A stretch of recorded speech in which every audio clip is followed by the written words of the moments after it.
बिस्मिल्लाहिर्रहमानिर्रहीम। Hello everyone. Microsoft Excel के अंदर 36 मंथ की इंस्टॉलमेंट प्लान बनानी है शीट हमें, और उसमें लेट पेमेंट, सरचार्ज और प्री पेमेंट वगैरह की कैलकुलेशन करनी है। इसका एक कमेंट भी आया था मेरे पास, तो उसके हवाले से मैंने आज शीट डिज़ाइन की है। और नॉर्मली भी इसका आप काफ़ी यूज़ में आ सकती है किसी भी वर्किंग और क्राइटेरिया के हवाले से, रियल इस्टेट वगैरह के हवाले से, और जहाँ इंस्टॉलमेंट प्लान वगैरह आपको बनाने हैं वहाँ। तो चलिए शुरू करते हैं आज की इस क्लास को। एक फॉर्मेट मैंने इसमें बना के रखा हुआ है और इसमें जो फार्मूले लगे हुए हैं वो मैं आपको समझाऊंगा। शीट मैंने रीनेम करी हुई है, प्लॉट नंबर कैटेगरी R050। इसी तरह प्लस करके आप जितने प्लॉट्स की कैटेगरीज हैं वो आप ऐड कर सकते हैं सेपरेट शीट। अब 36 ईयर की इंस्टॉलमेंट है, तो यहाँ पर सबसे ऊपर डिटेल्स दी हुई है। ये ईयर 2020 में स्टार्ट हुआ और फुल पेमेंट यानी कैश जो है ये 5,40,000 का प्लॉट है, और 3 ईयर की इंस्टॉलमेंट है। पर मंथ 1500 बन रही है पेन की। इसको मैंने डबल क्लिक करके एडिट करके दिखा देता हूँ। जो फुल पेमेंट थी डिवाइड किया हुआ है 36 मंथ, क्योंकि 3 ईयर की इंस्टॉलमेंट है। अब इसमें ये भी कैटेगरी आप दे सकते हैं हाफ ईयरली, 6 मंथ की जो हाफ पेमेंट होती है उस हिसाब से भी। तो मैंने डायरेक्टली इसको टोटल 3 मंथ में, 3 ईयर की जो इंस्टॉलमेंट है उसमें डिवाइड किया हुआ है 36 मंथ में। तो फुल पेमेंट डिवाइड 36 हुआ है। लेट चार्जेस जो होंगे यहाँ पर 3%, यानी अगर ड्यू डेट है इनकी उसके बाद ये किस्त पे कर रहे हैं तो 3% इनको मंथली किस्त का पे करना पड़ेगा। तो ये तो हो गया टॉप जो मेन हेडिंग्स थी। और इसके बाद यहाँ पर प्रोजेक्ट नेम क्या है मैंने कर दिया, पर्सन नेम किसके नाम का है ये डिटेल आ गई। अब उसके बाद डेट इंस्टॉलमेंट की क्या बन रही है इनकी, ये आ गई यहाँ पर 10 जनवरी 2020। उसके बाद अब हर मंथ की 10 तारीख को इनको किस्त पे करनी है। तो इसके लिए मैंने एक तरीका क्या बनाया है, आप ये मैं प्लस क्लिक करके इसका तरीका बता रहा हूँ कि फॉर्मेट आप कैसे बनाएंगे। प्लस क्लिक, और अगर आपको काम करना है इस तरह से कि हर मंथ में आपको सिर्फ डेट सेम चाहिए, मंथ डेट और ईयर सेम चाहिए, मंथ चेंज चाहिए आपको। तो जैसे जहाँ पर 10 लिखा आपने, जनवरी 2020। अब ये लिखने के बाद इस सेल पर आए, सेल पे आ जाएंगे और ये टोटल 1 ईयर का है, जैसे मिसाल के तौर पे 2020। तो अब इसको आप 12 मंथ तक बनाएंगे, फरवरी मार्च इस तरह से। डेट हर मंथ की 10 चाहिए हमें। तो इसको आप लिखने के बाद एक सेल में शिफ्ट दबा के राइट एरो सेलेक्ट करेंगे। अब जहाँ तक मन ड्रैग करना है 12 तकरीबन कॉलम यूज़ होंगे, 12 मैंने सेलेक्ट कर लिए हैं। 12 यहाँ होम मेन्यू के अंदर इसमें दिया हुआ है सीरीज, और यहाँ पे दिया हुआ है मंथ। रो सिलेक्ट है तो यहाँ चेक रो पे लगा हुआ आ रहा है, ओके। अब अगर इस तरह ये बना हुआ आ जाए तो ये कॉलम विद फिट करनी होगी। इसके लिए आप टॉप यहाँ से सिलेक्ट करें इसको और किसी भी एक टॉप कॉलम पे डबल क्लिक। तो अब ये देखें यहाँ पे जनवरी, फरवरी, मार्च, ये शेड्यूल बन जाएगा इस तरह से, हर मंथ की 10 तारीख और मंथ और ईयर चेंज। तो ये तो हो गया डेट ड्रैग करने का तरीका, टाइम सेव करते हुए। इसमें ज़्यादा टाइम आपका नहीं लगेगा। इस तरह से आप डेट तैयार कर सकते हैं। अब दूसरी वापस शीट पे चलते हैं। कंडीशन दूसरी आ जाती है यहाँ पे इंस्टॉलमेंट। अब इंस्टॉलमेंट 1500 मैंने बताया था, 15,000 यहाँ बताया था पर मंथ बन रही है इनकी। और यहाँ पर अब 1500 हर मंथ इनको पे करते हैं। लेकिन यहाँ मसला क्या आ रहा है, हर महीने इनको 10 तारीख से पहले ये पे करना है।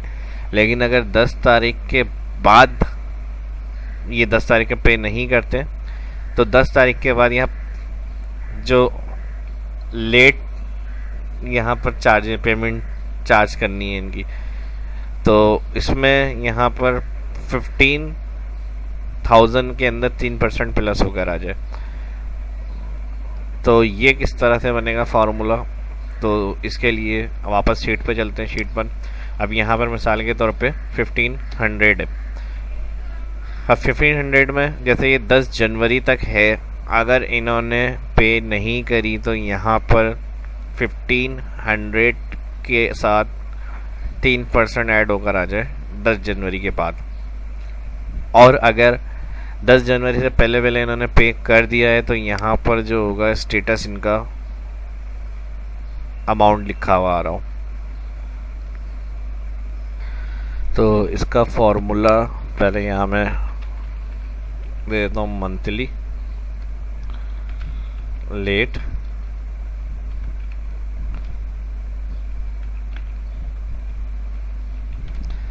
और यहाँ कर देते हैं स्टेटस। इधर फॉर्मूला लगाएंगे इक्वल इफ ब्रैकेट ओपन और ये सेल। इसकी हेडिंग्स मैंने थोड़ी चेंज करी हैं। आप यहाँ ये वाली शीट जो मैंने बनाई हुई है मेन, ये मैं अलग से एग्जांपल समझा रहा हूँ तो मैंने हेडिंग्स चेंज करी हैं। अब ये वाली शीट जो होगी मेन, उसको देखते हुए प्रैक्टिस करेंगे। तो यहाँ पर मैंने कहा स्टेटस वाला सेल अगर ये बराबर होता है ब्लैंक, इक्वल के बाद 2 इन्वर्टेड कॉमा ब्लैंक कॉमा, तो इफ कंडीशन चलाएं यहाँ पर, ब्रैकेट ओपन, टुडे चेक करें, टुडे यानी करंट डेट के लिए होता है, bracket open bracket close, less than equal इसके, यानी टुडे आज की डेट कम या बराबर होती है इस डेट के ऊपर जो हमने डेट ड्रैग करी हुई है, कॉमा। तो इस वाली वैल्यू को शो करें जो मंथली पेमेंट होगी, मंथली इनकी किस्त, इस वैल्यू को शो करें, फिर कॉमा, कॉमा के बाद value if false. Value if false में हमने कहा दोबारा इसी सेल पे जाए, यानी अगर लेस देन और इक्वल होती है इस डेट की तो इसी वैल्यू को यहाँ पे प्रिंट कर दें 15,000।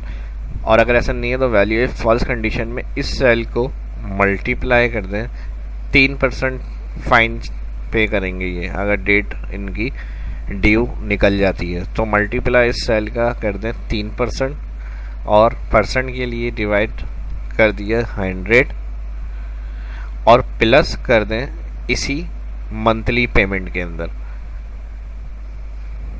तो यानी जो मल्टीप्लाई के बाद 3% का अमाउंट है वो हमें अमाउंट नहीं दिखाएं, प्लस करें इस सेल में इसी वैल्यू के अंदर, ब्रैकेट क्लोज कर दिया, कॉमा, इन्वर्टेड कॉमा, ये वाला इफ जो हम यूज़ कर रहे थे यहाँ इसका ब्रैकेट क्लोज, तो उससे पहले जो यूज़ किया है हमने इफ बराबर होता है ब्लैंक का, इसकी वैल्यू फॉल्स कंडीशन में हम कह रहे हैं कि पेड।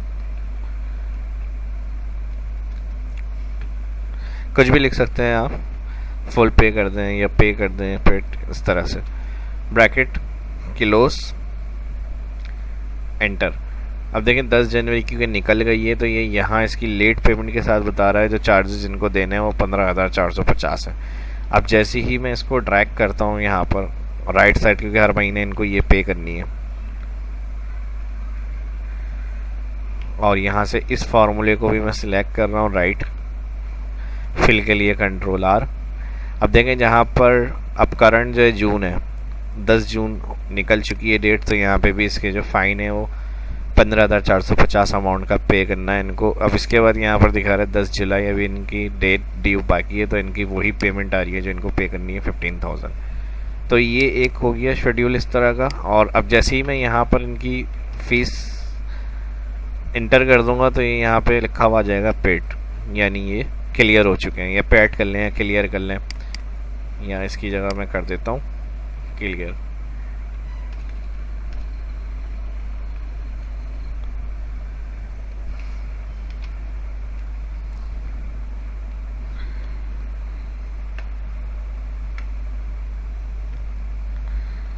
अब इसी तरह जहाँ जहाँ की जो अमाउंट क्लियर हो रही है उसमें लिखा हुआ है स्टेटस में क्लियर आ जाएगा वहाँ पे, और जो मंथ रह जाएंगे इनके उसमें वो पेमेंट इनकी लिखी हुई शो होगी।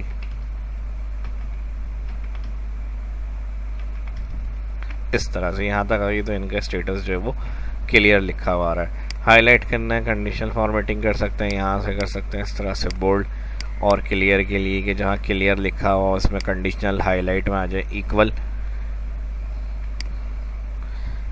क्लियर वाले जो स्टेटस हैं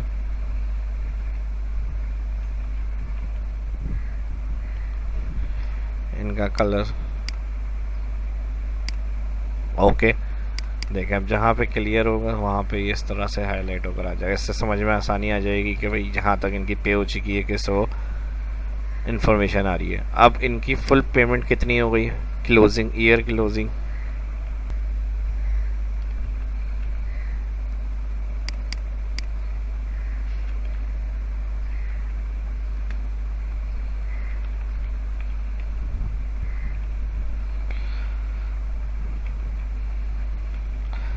यहाँ पर ऑल्टर इक्वल सम और ऑल अमाउंट जो इनका रिसीव हुआ है पूरे साल का वो इधर इंटर हो जाएगा।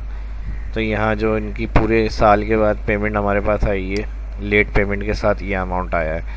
ये इस तरह का शेड्यूल बना हुआ है। फर्स्ट ईयर का मैंने बता दिया, सेम इसी तरह सेकंड और थर्ड ईयर जितने ईयर की इंस्टॉलमेंट होगी ये प्लान आप इस तरह से डिज़ाइन कर सकते हैं। सेपरेट एक शीट का होगा, ये आप इंडिविजुअल अलग अलग शीट प्लस करके डिज़ाइन कर सकते हैं या इसी की कॉपी ले लें, राइट क्लिक करके मूव और कॉपी। मूव और कॉपी में यहाँ पे ये वाली कॉपी चाहिए शीट की, क्रिएट अ कॉपी करें और फिर सेकंड कस्टमर की डिटेल इंटर करके आप उसका शेड्यूल तैयार कर सकते हैं। मेन एक शीट पे आप ये भी कर सकते हैं कि एक नाम इंटर कर लें और हाइपर लिंक की मेरी क्लास देख सकते हैं आप, उसके लिंक बना लें। आप जिस प्लॉट या जिस कस्टमर के शेड्यूल में जाना है उस शीट मेन शीट से क्लिक करेंगे तो इस शीट के ऊपर सामने आ जाएंगे, यानी जिस प्लॉट नंबर पे या फिर आप जिस कस्टमर की डिटेल में जाना चाह रहे हैं प्रोजेक्ट बिल्डर्स वगैरह की, उस पर क्लिक करके आप उसकी इन्फॉर्मेशन में जा सकते हैं। और ये वीडियो आपको कैसी लगी कमेंट करके ज़रूर बताएं, और वीडियो अच्छी लगी तो लाइक करें, इसकी प्रैक्टिस करें। कोई चीज़ क्लियर नहीं है तो कमेंट करके पूछ सकते हैं।